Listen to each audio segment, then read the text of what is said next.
Good morning, students. Class 6, subject Social Studies, Chapter 1 is Studying the Past. Topic number 4, Where of Past Events. Past events यानी कि प्राचीन समय के जो events हैं वो हमें कहाँ से मिले, इसके बारे में है. फर्स्ट ऑफ ऑल, इंडिया को जम्बूद्वीप कहा जाता था. क्यों? क्योंकि जम्बूद्वीप जो है एक गोल्डन माउंटेन कॉल्ड मेरू, जिसे मेरू कहा जाता था, मेरू के समीप में ये बना हुआ था. उसे कहा जाता कि वो सेंटर में है, लेकिन जम्बूद्वीप सेंटर में है. और इसे जम्बूद्वीप का नाम फर्स्ट ऑफ ऑल किसने दिया था? जो पर्शियंस इंडिया आए थे, यानी कि ईरानी लोग इंडिया आए थे. और दूसरी बार इसका नाम पड़ा भारतवर्ष इसको नाम दिया किसने? जो क्या थे वो लोग, पॉसिबल हो सका जो जम्बूद्वीप ने इसको जम्बूद्वीप से इसका नाम क्या रखा गया? भारतवर्ष एक भारत नाम के राजा के ऊपर इसका नाम भारतवर्ष रखा गया. और फिर इंडिया इसका नाम किस लिए पड़ा? क्योंकि इंडस नदी के किनारे बसा होने के कारण इंडिया का नाम इंडस पड़ा. इंडस इसको ये नाम दिया गया पर्शियंस लोगों के द्वारा जब वो ट्रेड करने के लिए इंडिया आए.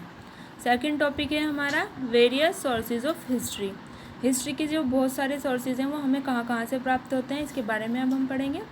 आर्कियोलॉजिकल यानी कि हमें जो इसके कहाँ से प्राप्त हुए वो क्या हैं. आर्कियोलॉजिकल के अंदर आ जाए इंस्क्रिप्शंस में आता है वो लिखे हुए स्तूप जिनमें वो या तो स्तूप थे या फिर वो स्तंभ थे या फिर रॉक्स थी, चट्टानें थी या पिलर थे, जिन पर लिखा गया था उस समय के राजाओं के बारे में, उनके रहन सहन के बारे में, या वो किस तरह का शासन करते थे. मोनूमेंट्स क्या थे स्टूडेंट्स? मोनूमेंट्स थे जो उस समय की बिल्डिंग्स थी, हिस्टोरिकल बिल्डिंग्स थी.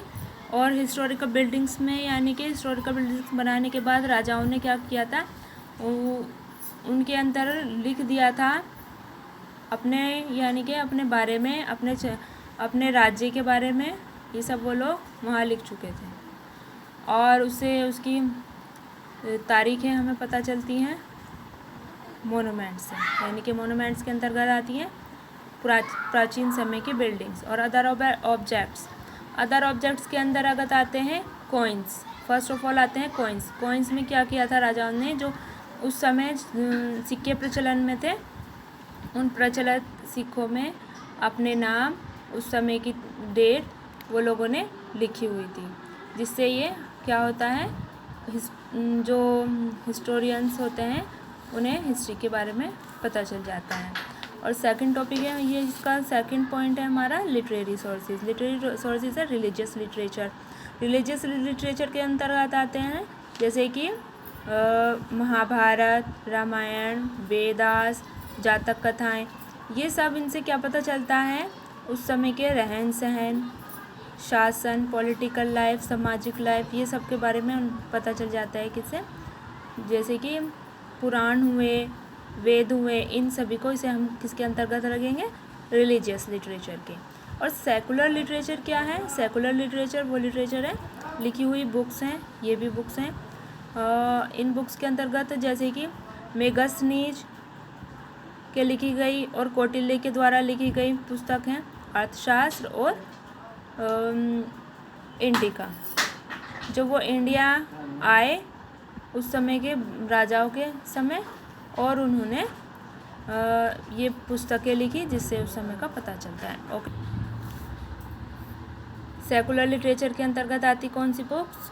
जो बाहर से यात्री इंडिया आए हुए थे यात्रा करने के लिए, और उन्होंने यहाँ पर जो शासन, यहाँ के राजा महाराजाओं के बारे में लिखा अपनी पुस्तकों में, वो सेकुलर लिटरेचर आते हैं, यानी कि वो धर्म से रिलेटेड पुस्तकें नहीं हैं. Okay students, now your topic is clear.